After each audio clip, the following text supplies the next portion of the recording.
Hata asubuhi na mapema mtumishi wake yule mtu wa Mungu alipoondoka na kwenda nje, kumbe pana jeshi la watu na farasi na magari wameuzunguka mji ule. Mtumishi wake akamwambia, ole wetu bwana wangu, tufanyeje? Akamjibu, usiogope, maana walio pamoja nasi ni wengi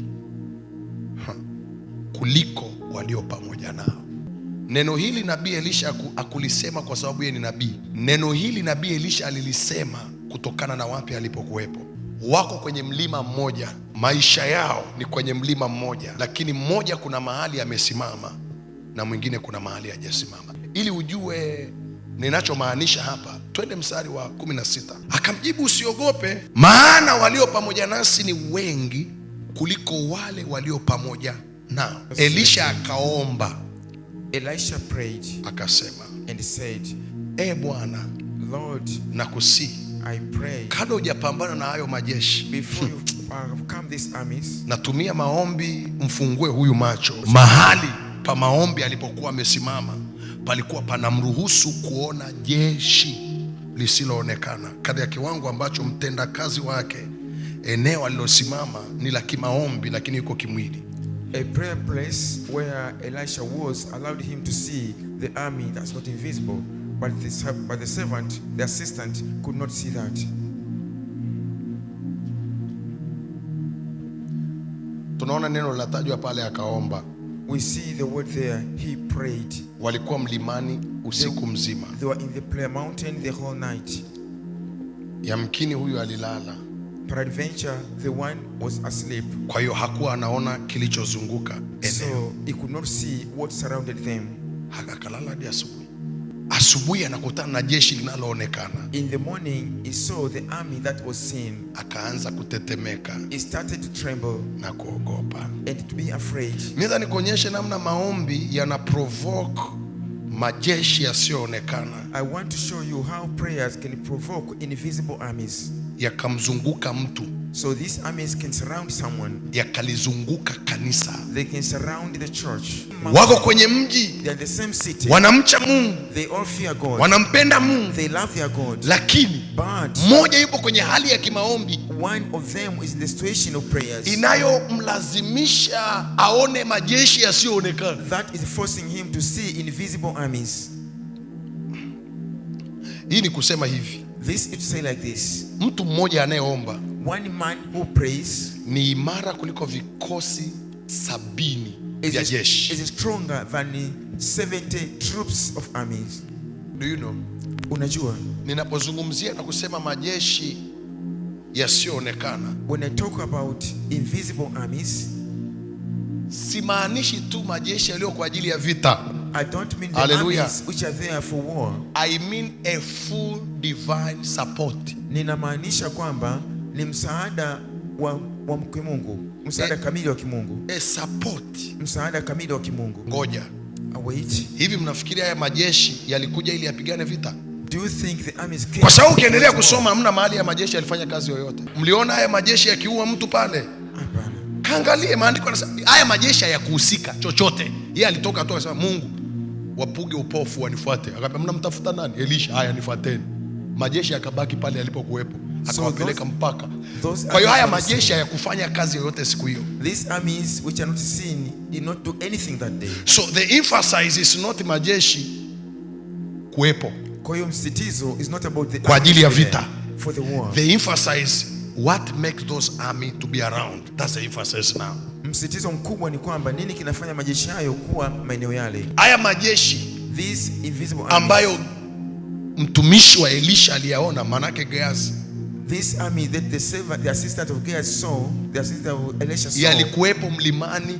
These armies were there pamoja na mtu wa Mungu. These were there with the sio kwa sababu tu ni mtu wa Mungu, not because the man of God, kwa sababu anajua maombi ni nini. Nitakuonyesha haya majeshi yamewahi kumzunguka Yesu. I show you this army surrounded Jesus. Ndio yalizuia asitupwe katikati ya maporomoko. These are the ones stopped him from being thrown. Hayaonekani kibinadamu, they are not seen in human, lakini kwa sababu Yesu ni mtu wa maombi, because Jesus is the prayer, lile jeshi linazunguka, lipo. The army is there. Ngoja nikupe siri. Let me give you a siri ya majeshi haya the secret of this ya armies. moto.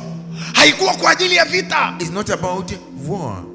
In fact, it's a sign of God's presence. Hii ni alama ya uwepo wa Mungu. It's a sign of God's support. Siri ya Elisha ni nini? What is the secret of Elisha?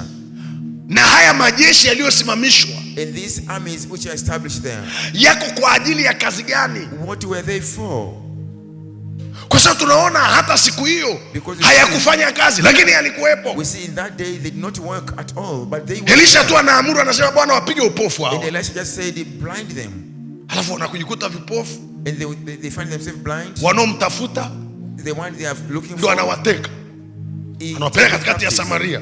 he took them to the city of Samaria. Alafu anawaambia wape chakula. And he tells them, give them food and water. Jamaa wakapigwa chakula na maji, this- buffet la kutosha. Achana chakula cha mfalme, sio cha kawaida, sio makani. So they got food and water. That food was from the palace, from king. Wakala wakashiba. So they all ate. Alafu akawaambia And he told them, muondoke. so now go back. Wakawasindikiza mpaka mipakani. They took them to the boundaries. The border of the country. Walipowaachia, nafikiri walikimbia mpaka huko walipokuwa wametoka. I think when they were released, they ran for their lives. Na hatukuona tena wakikaa warudi na kusema tumekuja kumteka huyo mtu, maana waligundua is unreachable man.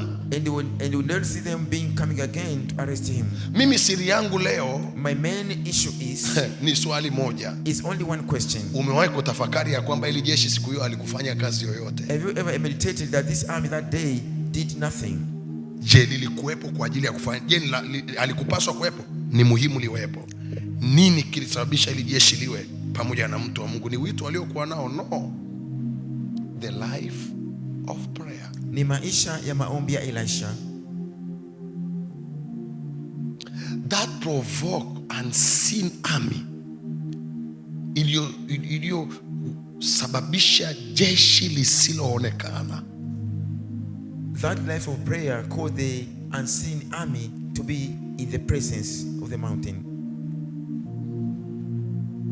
Nadhani angalie namna ambavyo maombi yanasababisha uwepo wa Mungu kumzunguka mtu. I want to see how prayers can cause the presence of God to surround someone. Kwa tafsiri nyingine, In other words, alichokiona Gehazi what Gehazi saw is the presence of God. ni uwepo wa Mungu. God supports. Mungu akitoa That's what he saw. msaada. Ndicho ambacho alikuwa amekiona.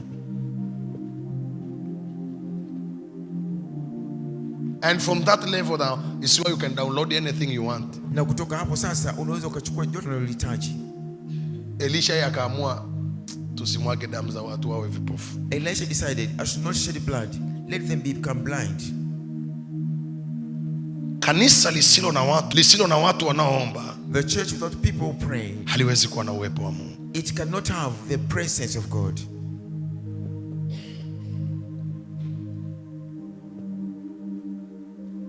Usije ukasahau hilo. Don't forget this. Mtu mwenyewe asiyeomba hawezi kuwa na uwepo wa Mungu. A person himself who does not pray cannot host the presence of God. Unawaona wengi You see them many kwa sababu haupo katika roho. because you are not in the spirit. Unawaona wengi You see them many, wana nguvu, they are strong, umeshaogopa you are afraid, na unasema ole wetu and you say, oh, to kwa sababu us, uwepo wa Mungu haujakuzunguka. because the presence Take of God does this. not surround you. No one is at the risk if he's surrounded with the presence of God. Hakuna aliye hatarini kama amezungukwa na uwepo wa Mungu. No one is at risk when they are surrounded by the presence of God. Umenisikia Do nachosema? you hear what I'm saying? Your marriage is not at risk. Ndoa yako No matter how kind of storms you will face. haijalishi ina misukumo ina Hey! kiasi gani. Your ministry is not at risk. Huduma yako haipo katika If you are hatari. surrounded with the presence of God, you are safe. Kama wewe mwenyewe ukizungukwa na uwepo wa Mungu, Count all of those storms nothing if you are around with the presence of hesabu God. kila dhoruba ni si kitu kama wewe una uwepo wa Mungu. Ole nyingi zipo duniani hapa There are lots of holes in the world kwa sababu because wengi hawajazungukwa na uwepo wa Mungu. many people are not surrounded by the presence of God. Wana ole nyingi. There are a lot of holes. Ole wangu, Oh me, nitafanyaje sasa? what can I do now? Ole wangu, Oh to me, tutaendaje how sasa? do we move forward? Oh my God. Unasahau You are forgetting walio upande wetu those in your side ni wengi. are many. kuliko hao unaowaona. than those you see. Maombi yanakusababisha kuwa na jeshi I'm only lisiloonekana. teaching you how Ili prayer jeshi lisiloonekana sio la vita. It's a sign of the presence of God surrounding you. And you can never be at risk. Physical is like a risk. Spiritual is not a risk.